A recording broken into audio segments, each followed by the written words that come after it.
Howdy, everybody. Happy Sabbath to y'all. I'm Billy the Hillbilly. Today's children's story is called Perseverance. I call it Faith of a Little Child. You see, there was this 8-year-old child. She heard her parents talking about her little brother. Now, all she knew was he was very sick, and they were having to basically move to a smaller house because there was no money left. And the smaller house would be all they could afford to stay in after paying the present doctor bills on her little brother. You see, only a very costly surgery could save him now, and there was no one to loan them the money. Now, when she heard her daddy say to her tearful mommy with a whispered desperation, "Only a miracle can save him now," this little girl went to her bedroom, and she pulled out her piggy bank. And from its hiding place in the closet, she poured all the change out on the floor, and then she counted it very carefully 3 times. Now, she put all the money back in her little piggy bank, and clutching it very tightly, she slipped out the back door and made her way 6 blocks to the local drugstore. Now, she took a quarter from her bank, and she placed it on the glass counter. And the pharmacist just looked at her kind of funny. He says, "And what do you want, darling?" She said, "It's for my little brother. You see, he's really very sick, and I want to buy a miracle." The pharmacist, he just couldn't believe what he just heard.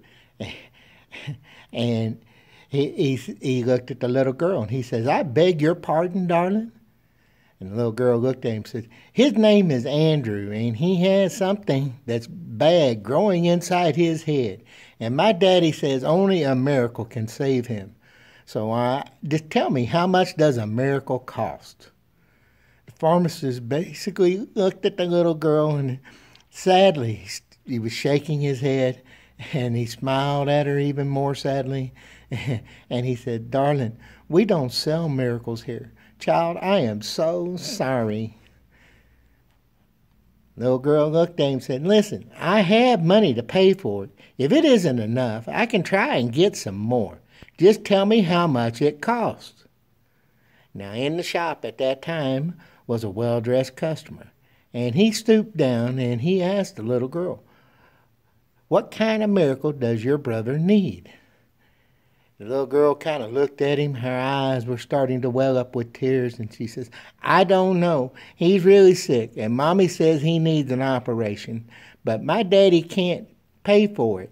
So I brought my entire life savings just to buy him a miracle." And the man looked at her and says, "And how much do you have, darling?" And she said, $1.11. "But I can try and get some more," she answered, barely speaking. And he looked at her and he smiled. And he said, "Well, what a coincidence, darling. $1.11 is the exact price of a miracle for little brothers." He took her money in one hand, and then he held her hand with the other, and he said, "Take me to where you live. I want to see your brother, and I want to meet your parents. Let's see if I have the kind of miracle you need." Now, it turns out that this well-dressed man standing in the pharmacy was a Dr. Carlton. His name was Dr. Carlton Armstrong, and he was a surgeon, and he wasn't just any surgeon. He was a surgeon who specialized in neurosurgery, the exact kind of surgery that her little brother needed. You see, the operation was completed without any charge, and it wasn't long before Andrew was home again and was doing well. One evening, the little girl heard her mommy whispering to her daddy, "That surgery was a real miracle. I wonder how much it would have cost." And the little girl just smiled, and she said nothing, for she knew exactly how much that miracle cost. It cost $1.11, plus the faith of a little child. You see, perseverance and faith can make miracles happen. Y'all have a blessed Sabbath. We'll talk to you next week.